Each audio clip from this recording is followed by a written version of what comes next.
So I know we're not supposed to compare ourselves. Everything we hear, everything we see on social media says, don't compare yourself to other people. Don't compare yourself. You're enough in yourself. And I think that sounds nice, and I think it probably is nice for people who relentlessly compare themselves to others, or if you're on Instagram looking at somebody's bullshit fake vacation and thinking like, oh, I got to live my normal life. That kind of comparison is really bad. I'm a believer in the idea that comparison is the thief of joy. I've seen that in my own life. I've seen it in so many people's lives. But all that being said, as a species, that's just kind of what we do. Like we can only know that we want to go somewhere other than where we are by comparing what it might be like to be there. And so I don't know that it's so much about that you don't ever compare yourself. I think that you want to be mindful and intentional in who you compare yourself to and in, what the standard is. I think it was probably 2 episodes ago, we talked about that the ideal is how you steer yourself, like your goals and what's in front of you. You use that to kind of like track your path. But if you're going to compare where you are, you want to do it to where you started. That's what's going to give you an accurate measure of where you are, how much ground you've covered, things like that. And so, I got to thinking about this because I was talking with the CEO of a large nonprofit the other day. And this person was telling me how, even though they had kind of they'd slipped at work, they'd kind of fallen into a depression and taken some days off, but they worked from home. They were doing all these different things that were not their best self. And I guess what they were kind of saying was that, I wasn't doing real well. I wasn't making all the best choices, but I still did as much or more than everybody else. And it really got me to thinking about, I think that's kind of valid. I was thinking it's kind of valid. But the thing is that I think the comparison group there was wrong. And I'd realized that I had fallen into this myself probably midway through last year sometime. I think 2025 was kind of a tough year in different ways. I had some personal things I had to deal with. I had some business things I had to deal with. I had stuff with my thyroid that I talked about. If you go back and look at my mindfulness and meditation videos, I look ragged. And one of the shorts or something popped up on YouTube. I was watching YouTube with my son, and one of the shorts popped up, and he looked at he said, "Were you crying?" And I was like, "No, I wasn't crying. I felt like crying, but I wasn't crying." And so I was really ragged for some of last year. And one thing I did was I didn't really take it too seriously. I didn't worry about it. I didn't really pull back and kind of take care of myself because the story I had in my head was. Actually, it wasn't even a story. This was accurate. I still, me feeling crappy. I think one of those strange things that emerged from the shit show of a life I lived for so long is that I'm pretty resilient and I'm pretty indifferent to how I feel. And so I'm going to handle my shit no matter how I'm feeling. If you and I have a meeting scheduled or we have a call scheduled, if I am able to, if it's an in-person meeting and I'm not contagious, I'm going to be there even if I don't feel good. If it's on Zoom or not Zoom, Google Meet, where 90% of my meetings are now, if I'm able to function and do my job well, I'm going to be there because I'm fairly indifferent to how I feel.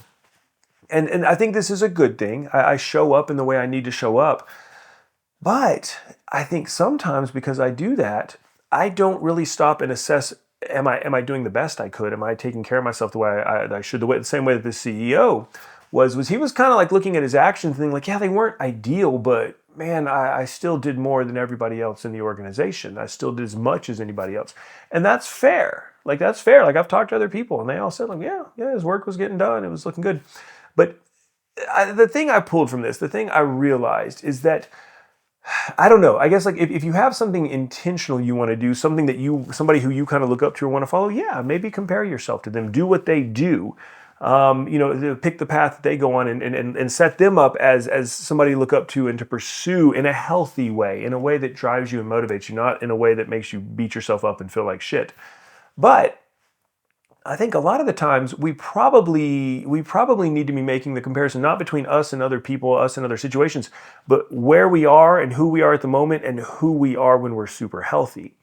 And I've really seen this over the past few weeks where just around December, I really realized I've got to change some habits. I've got to be more intentional with what I'm doing and how I'm living and how I'm treating myself. And since I did that, everything has been so much easier. I'm getting so much more done. I'm really accomplishing some of the goals that I had set months ago that had fallen through the cracks. And I've only been able to do that by being my best self. And so the comparison I should have been doing in the middle of the year last year, instead of like, well, I'm only sleeping 4 or 5 hours and I don't feel good and I'm drinking a little more than I should and I'm not paying attention to the things the way I should, but that's okay because I'm still doing more than anybody else I know and I'm still doing it well. That should not have been the comparison. The comparison should have been, okay, this is what I'm doing and this is how I feel. What could I be doing if I wasn't doing these things? What could I be doing if I was sleeping well and taking care of myself and resting and exercising, doing all the stuff I should have been doing? When I shifted to that comparison, everything changed and it got a whole lot easier. So I think the one thing to consider is that maybe you've never been at that place of like functioning really well and like being your best self and doing the best you possibly can. I think that if that's the case, step back and look at the times when you felt your best and see what you were doing. See what habits you had in place. See what things you were doing with your life. See what you weren't doing. For me, it's really the things that I'm not doing that define how well everything is going for me. And ask yourself, look and see, like, am I that person? Like, am I at my best right now? If you are at your best, ask, what could I remove or what could I add to be even better? I know this, it sounds cliche and it sounds like some LinkedIn bullshit to say, the only person you should be competing with is who you were yesterday or something like that. I think I've heard something like that. If not, I'm sure it's out there. I'm not talking about that. What I'm talking about is being intentional and asking yourself, what am I doing to prevent myself from being that person up here, from being my higher self, my ideal self? This is not always going to be habits like exercise and working more and stuff like that. Sometimes it's going to be about how you're taking care of yourself. Sometimes it's going to be about how you're treating yourself. Sometimes it's going to be about what's your internal monologue like. But I think it gives us a good reference point to decide where we are and where we want to go and how we want to get there. When we look at other people, all these other factors come in, and it's like, well, they have more money than me. They have more time than me. They have more education than me. Whatever, all the excuses our brain offers, some of which are valid. Don't get me wrong, but when we're looking at our best self, it's kind of on us to get ourselves there. Like if we're not our best self, we need to be looking at the things in our life that are preventing that and seeing what we can do about them. Sometimes with the things we can't control, the only way to be our best self is in how we respond to those things. I'd say that's probably 90% of the problem I see with people and in my clients and in the work I do. It's not the circumstances, it's how they're responding to the circumstances, or it's the story they're telling themselves about the circumstances. What's cool about comparing yourself to your best self, aspiring to be your best self instead of somebody else, is that number one, only you can be you. You were put here to do cool shit that only you can do. You have something that nobody else can replicate, that nobody else can fake.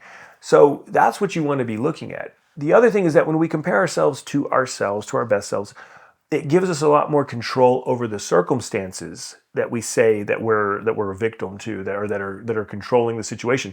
We have a lot more control over those circumstances. There still may be some that we have to say, okay, I'm not my best self right now because of this, but then we can choose our response to it. There was a significant portion of last year where I did just have to admit, okay, I'm hypothyroid, I have no energy, I'm depressed, I feel ragged. This is the best I can do. This is standing between me and my best self, but it also forced me to look and say, okay, what do I need to be doing different to get past this? Do I need to go to the doctor? What do I need to do? When I was hyperthyroid, because I kind of swing back and forth, it was the same thing. This is what's preventing me, da-da-da-da-da. But since I was looking at myself, since I was comparing to myself, it did put me in the driver's seat as far as at least what I was going to do about it. And if not that, then very much how am I going to respond to these things I can't control? So when you catch yourself comparing, don't compare yourself to other people, especially like stars and these fake ass people online who fabricate their lives and are full of shit.